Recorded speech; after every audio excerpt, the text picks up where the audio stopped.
আসসালামু আলাইকুম। কেমন আছেন সবাই? আশা করি সবাই অনেক ভালো আছেন। তো আজকে আমরা 9 ভ্যাকসিন করাবো মুরগিকে।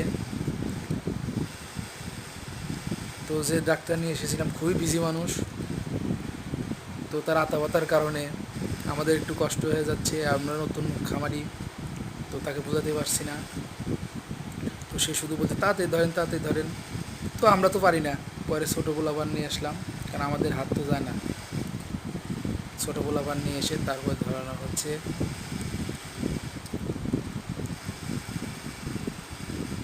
তো ভ্যাকসিন করানো খুবই কষ্টসাধ্য।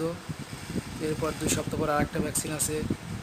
তো খুবই কঠিন বিষয়। ব্যবসা বাণিজ্য যেমন কঠিন তেমনই রিস্ক। কারণ পুলেট কী ভ্যাকসিন দিছে কী ভ্যাকসিন দেয় নাই সেটা তো আমরা জানি না। পরের হাতের জিনিস কিনে নিয়ে আসা হয়েছে। তো আল্লাহর রহমতে দেখা যাক ইনশাল্লাহ। তো সবাই ভালো থাকুন, তো আমার পাশেই থাকবেন ইনশাল্লাহ।